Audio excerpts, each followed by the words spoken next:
Chapter 3 of Lunatic mode here for New Mystery of the Emblem really gave me some difficulties. I did stick with Cavalier my unit, and Arran is now a Dracoknight. I tried Pegasus my unit, Sniper Arran, and a host of other different things trying to find something that worked. Originally, I brought Lind along with the main force and left Katria behind, because I figured then she could just fly up the side after she was done, but in the end, I think I'm satisfied with this.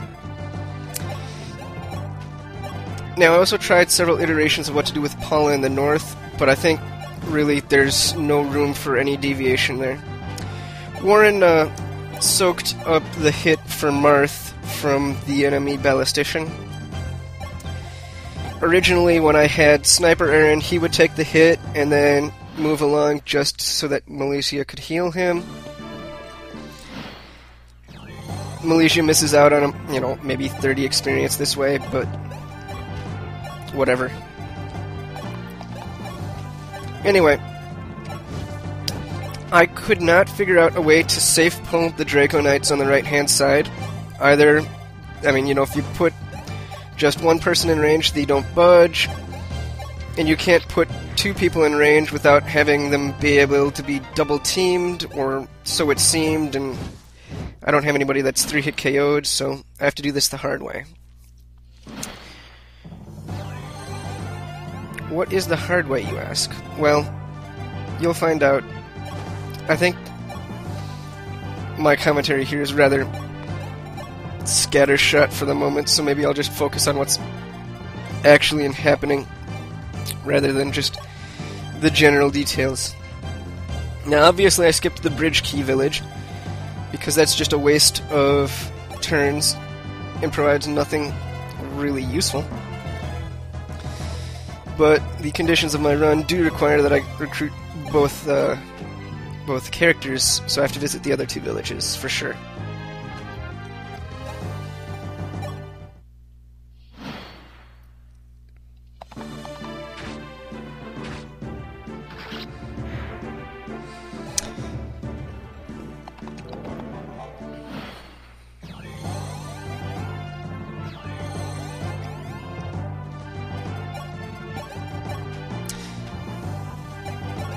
So here we get the second of the Shadow Dragon X trio board,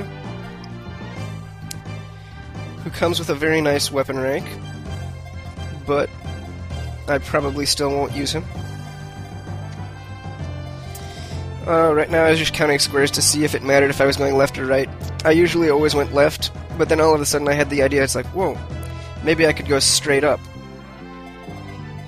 Turns out I think they're equivalent, so I wasted your time for nothing. Sorry. Now I carried along a hand axe just so that board could grab it.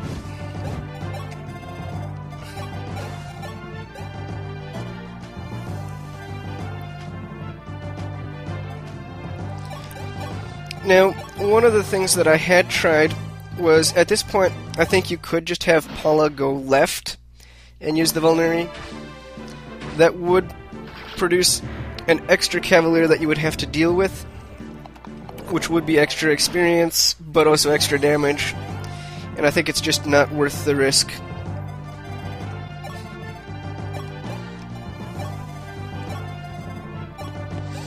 So now, obviously, I could have pulled the Dracoknight last turn, but my goal here was that depending on which way the Dracoknight attacks my unit, Marth could go in and scoop up the kill.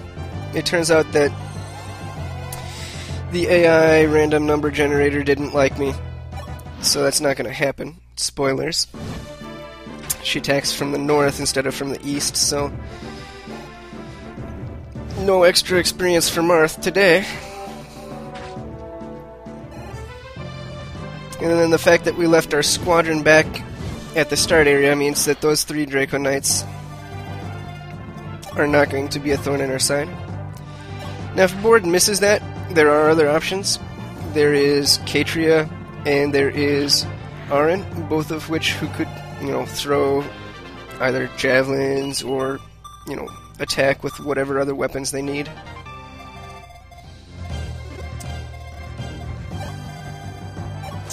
This actually probably worked out for the best, though, because it does free Arran to move to the northeast, where he will actually kind of beeline for that save point.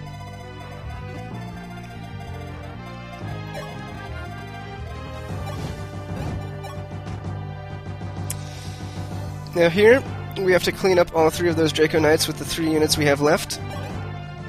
And this is where the amazing forge of "oh my god, you cost so much" actually comes back into play again. And I don't regret that forge for a minute, even though my finances are a little cramped. Maybe I could have got by with only +5 hit, but I experienced some misses here in other runs that were uncomfortable. And it's still not even at 100 hit rate, so was it an expense that needed to be paid? Probably not, but it does keep down on failed attempts, and saving me time is also important.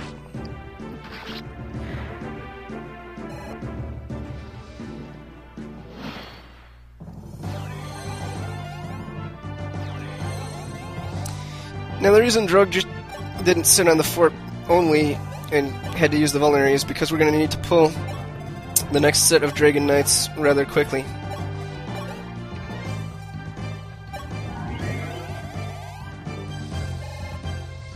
And it's also why Merlisi is using the Mend here, instead of just, double healing for more experience. I think I was contemplating about doing the early promotion now, but then I decided I would hold off on it. I actually don't know what a good level 2 early promote Chris will be. Probably 15 or 16 or something.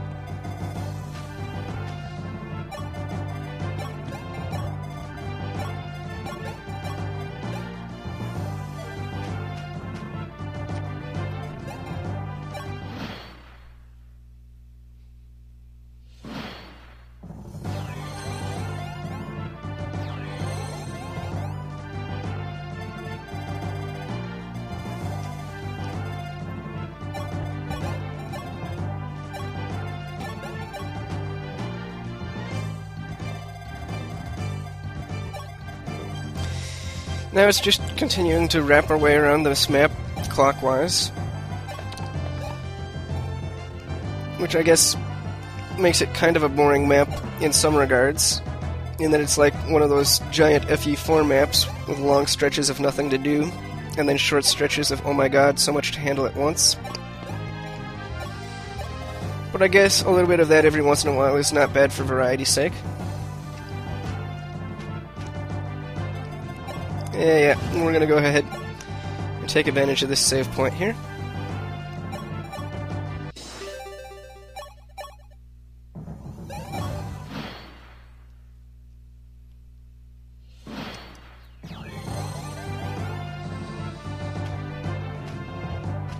Now, I am glad that I could just let Paula heal up on that fort instead of needing to use Vulnerary there. Mostly because I think she's fresh out of Vulnerary. And actually, my whole army is running really quite low on Vulnerary. So yeah, all in all, it worked out for the best. And so we form this line up here to pull in the Dracoknights and manage to survive. Marth does need to full move every move in order to not waste a turn getting to the other village, which does put him in range and requires his need for backup.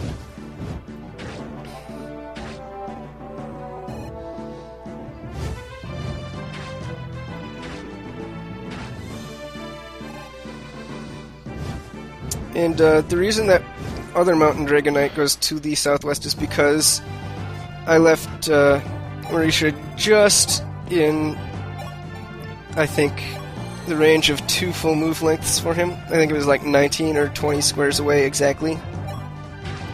Which appears to be just what his AI needs to divert southwest. Which is just what I need to be able to handle things and not die.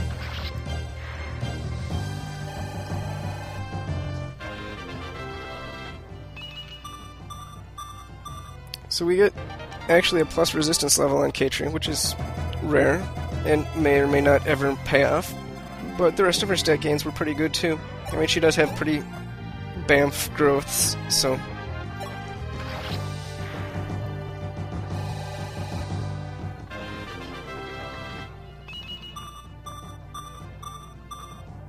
Paula also gets a plus speed level, which I do believe is something that is not as guaranteed as it used to be in Shadow Dragon. So I'm quite pleased for that. And then we go ahead and repeat our performance with, killing off the Dracoknights down here. Exactly the same as we did before.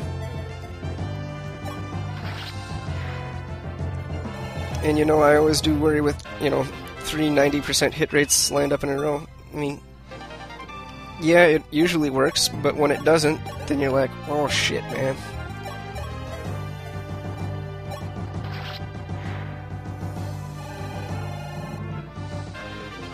But now that that's out of the way, we're able to start heading our pirate north across the waters here. And he's got just enough vulnerary left to heal up to full. And we need to make sure that our other people are out of range of that dragon so that it'll go and attack Arran.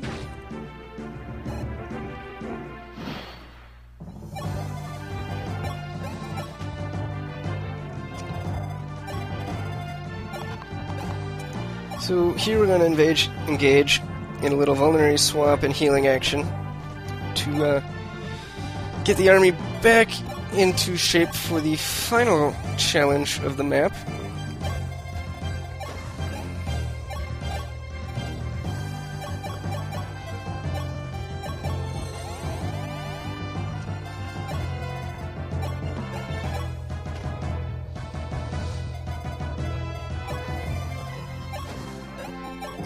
Arran is just going to draw this guy in with the use of Vulnerary.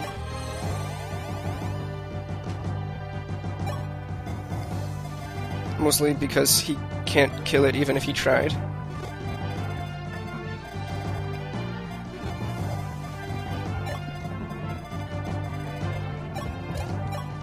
So I will need to have bait that will ensure that Drog is not hit. So I give the ballistician as many other options as he wants. I kind of assumed that he would attack Lind, but clearly that's not quite what he wants to do.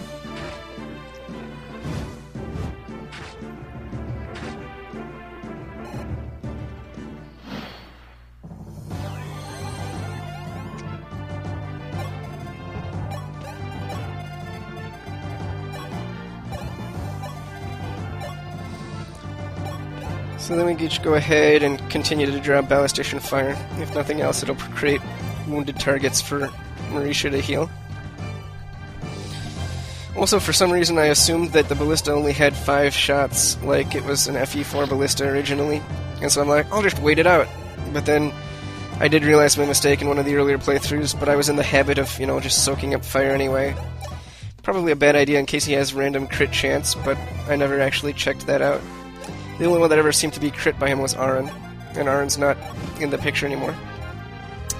Right, but anyway, the reason Arran just drawed the Dracoknight back to the east was so that, one of my other units that need experience could get the kill. I think I gave it to Paula, but I wasn't paying attention because I was busy talking about random other things at the time. True to form, I am not a good commentator.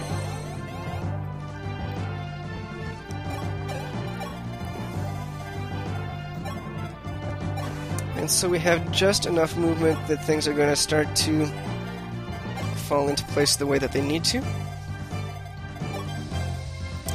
The Cavalier draw here is actually one of the more complicated draws I had to figure out.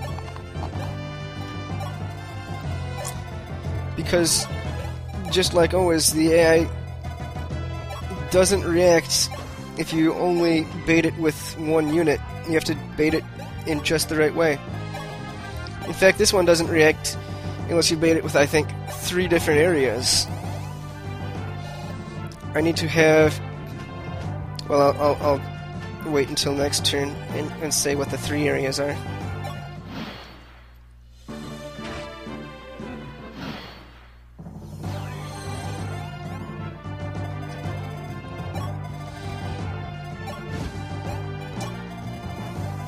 So we need to bait with Javelin Catria in the range of the Forged Javelin Cavalier. We need to bait with Marth in the Forward Cavalier's position. And then I need to bait one of the other Cavaliers in some manner or fashion. And I choose to just bait Mathis because that's less dangerous. If I didn't bait Mathis, they didn't move, and that ruined one attempt, and, you know, that pissed me off, but you deal with it.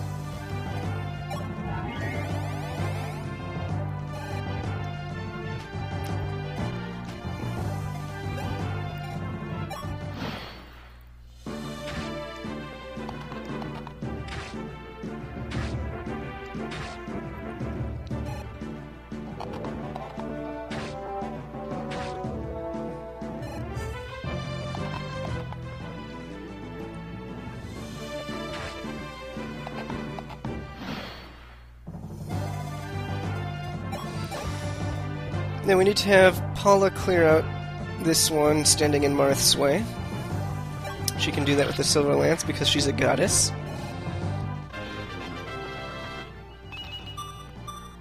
She gains, you know, less awesome stats than previously, but still useful stats to have.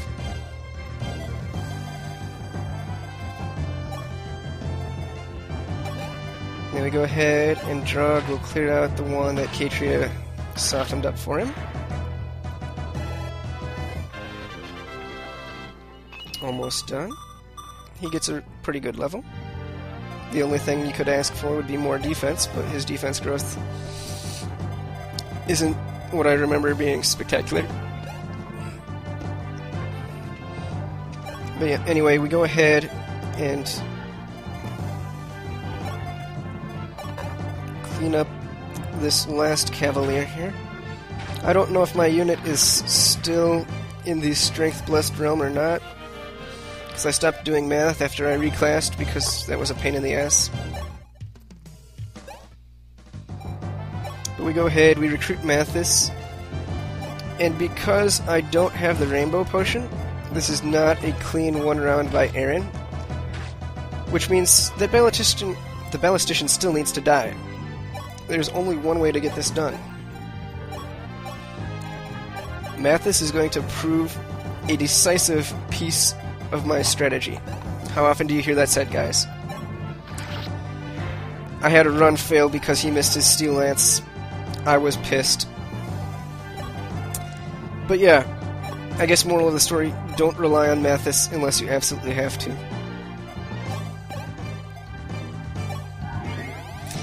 Anyway, it's the home stretch now. Very little can go wrong at this point.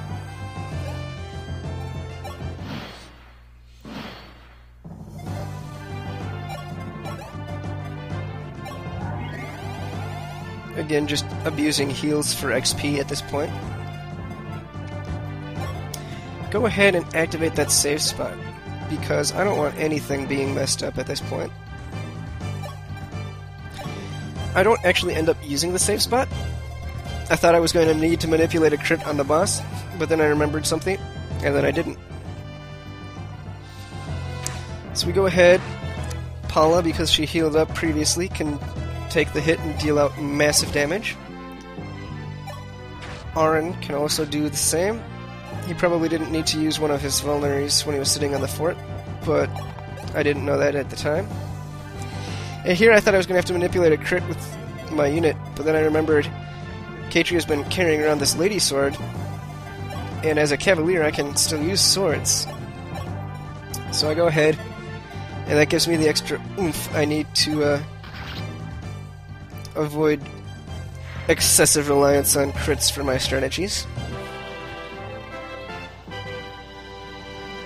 Which is a good thing. Then we just go ahead and we do the standard, air quotes, standard completion, I think is 17 turns.